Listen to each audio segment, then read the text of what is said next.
फिर जब भक्ति मार्ग पर चल पड़ते हैं, घना सामान धर के सिर पर नहीं चला जाता है, ये परंपराएं हटानी पड़ेंगी। और जैसे भगवान रखे न्यो रहना पड़ेगा। जैसे कर का जहर का रंग हो रही हो, कहो कौन तीस खावे राम रंग हो रही हो।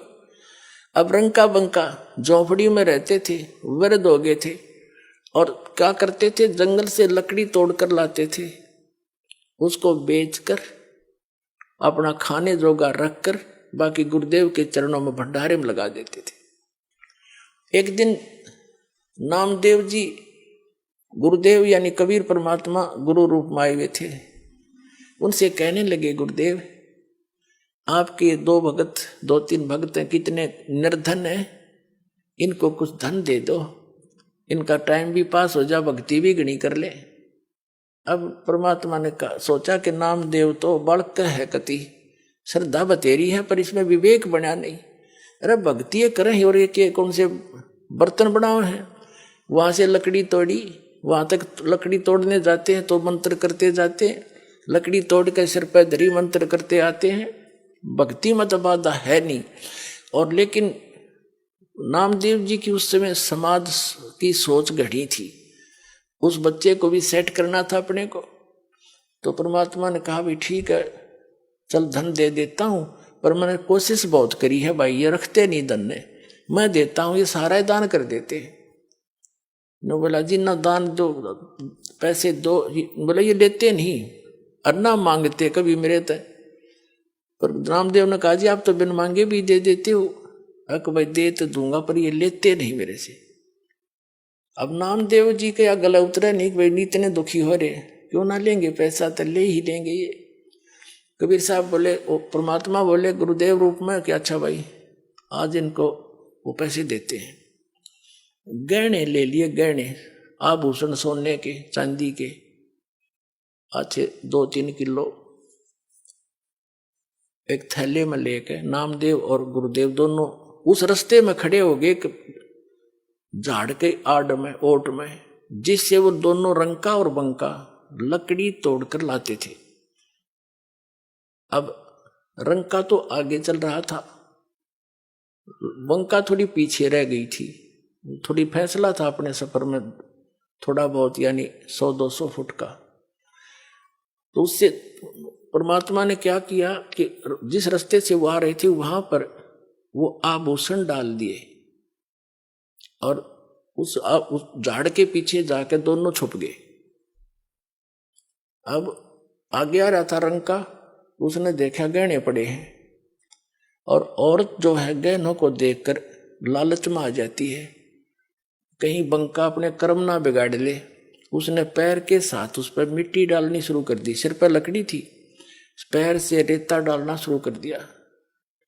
अब बंका ने देखा मेरे पति रुक कैसे गए, कोई पैर में क्या हो गया इनको। उन्हें ध्यान से देखा, ये तो आभूषणों पर मिट्टी डाल रहा है। वह भी समझ गई इस बात ने। वो कहने लगी कि चलो चलो आगे, क्यों मिट्टी पर मिट्टी डाल रहे हो, आगे चलो। अब दोनों छोड़कर आगे चले गए अपना। तो परमात्मा बोले, नामदेव देख लिया तने, ना लेते मैं क्या करूं भाई। अपने आत्माओं एक दिन क्या हुआ, सत्संग चल रहा था, गुरुदेव सत्संग फरमा रहे थे, और रंका और बंका दोनों पति पत्नी सत्संग में विद्यमान थे। चर्चा चल रही थी। अकेली लड़की घर पे थी, झोंपड़ी में बाहर बैठी थी चारपाई पे वृक्ष के नीचे। झोंपड़ी में आग लग गई, सारे कपड़े वपड़े वो सारे जल गए। लड़की भागी आई, अब पिताजी माताजी क्या हो गया, आग लगी झोंपड़ी में, सारा कुछ स्वाह हो गया। बेटा और के बच गया, एक चारपाई बच गई, बाहर रखी थी, मैं बैठी थी। न बोले उस चारपाई ने भी उसमें डाला बेटा, है वह भी जल जा, खत्म हो। भक्ति में बाधा तो ना बनेगी, आग लगी तो बाधा हुआ, उसकी और चिंता होगी। अच्छा बैठ जा, बैठांगे भक्ति सुनाएंगे अपने ठाठ से। तो कहने का भाव पुण्यात्माओं, जब इतनी दृढ़ता आवेगी तो भगवान दूर नहीं है। बहुत से प्रमाण उस मालिक ने स्वयं बना दिखाए हैं। अब क्या बताते हैं, जो प्रसंग इस आज के सत्संग में बहुत से प्रसन्न हल होंगे आपके। जैसे एक तो ये है कि हम किसी संत की पूर्व की करामातों से प्रभावित होते हैं, उनकी यादगारें बना रही वहां पूजने जाते हैं। तो वो थे पहले जन्म के पुण्यकर्मी प्राणी, आगे चार्जर मिला नहीं, पिछली बैटरी जब तक चली वो खूब अच्छे दिखे, और फिर मर के अगले जन्म में अन्य योनियां प्राप्त की, वहां उनकी पूजा हो रही है। ये काल का जाल है। पिछले ही तप से होते हैं पूर्ण हंस मुराद, ये पिछले तप से ऐसी लीलाएं हो जाती हैं, लोग उनके पीछे लग जाते हैं। काल यही चाहता है कि ये भी अपना भ्रमित हो जाए और नष्ट हो जाए। जो उन संतों से लीलाएं हुई और तुम 3-4 पीढ़ी से उनकी पूजा कर रहे हो, तुम्हारे से कोई हुई? क्यों नहीं हुई? तुम्हारे पास वो बैटरी चार्ज है, उनके पास बैटरी चार्ज थी, और चार्जर उसके पास उनके पास भी नहीं था, आगे उनके पास चौड़ चपट कुछ नहीं। तो कहते हैं नामदेव जी पहले ओम नाम की भक्ति करते थे, और ये लीलाएं जो कुछ भी हुई, विठल ने मंदिर का फिरना, विठल भगवान ने दूध, मूर्ति ने दूध का पीना, पत्थर ने दूध पिया, ये उसके पिछले जन्म की बैटरी चार्ज थी। इस परमात्मा ने ही लीला करके उसकी इज्जत रखी और वो पूजा के पात्र बन गए भोली जनता में। तो परमात्मा ने उसको समझाया कि अब इस मंत्र से, ओम से तेरा कल्याण नहीं होगा, सिद्धियां अवश्य आ जाती हैं, और ये भी तेरे पूर्व जन्म की है, अब वाली तो तुझे आगे मिलेंगी जो तू कर रहा है। और हम जो बताएंगे साधना, वो मंत्र ऐसा ट्रीटमेंट है, अनावश्यक वस्तु आपके कर्मों को काट के और सीमित बना कर रखेगा, आपको भक्त बना के रखेगा, उससे मुक्त होगा। नामा छिपा ओम तारी, पीछे सोहम भेद बिचारी, सार शब्द पाया जद लोई, आवागमन बहुड़ ना होई। नामदेव जी छिपी जाति में जन्मे थे, महापुरुष थे, पिछले जन्म के पुण्यकर्मी प्राणी थे। लेकिन कहते हैं नामा छिपा, वो छिपी जाति में जन्मा नामदेव, जैसे कबीर दुल्हा कहते हैं वैसे। नामा छिपा ओम तारी, ओम के अंदर रंगा हुआ था, उसकी लो ला रहा था, तारी माने उसमें लो लग रही थी।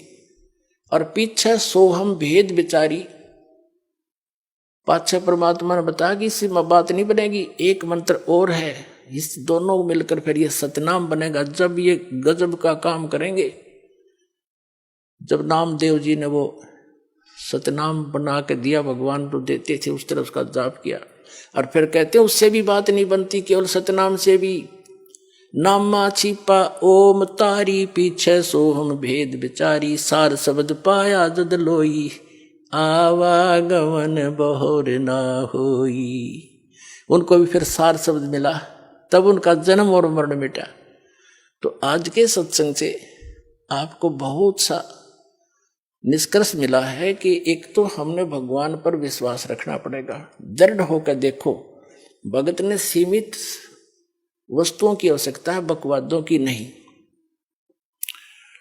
और जब हम परमात्मा की शरण में आते हैं तो उसको अपने बच्चे की पूरी जानकारी होती है, इसको क्या आवश्यकता। जैसे आप रोगी हो जन्म और मरण के रोग के, और ये बरवाला हॉस्पिटल उस रोग के काटन का, आप इस दास के ट्रीटमेंट में आगे गौड़ कबीर गिवन या ट्रीटमेंट है जो दास आपको देता, तो वही दिया करते थे। तो डॉक्टर के पास ऑपरेशन में जब होता है, ऑपरेशन थिएटर में या ट्रीटमेंट में, डॉक्टर ही बताता है ऐसे करना, ऐसे ना करना। तो और फिर मरीज अपनी चलाता है, तो उसने मरना है फिर मर।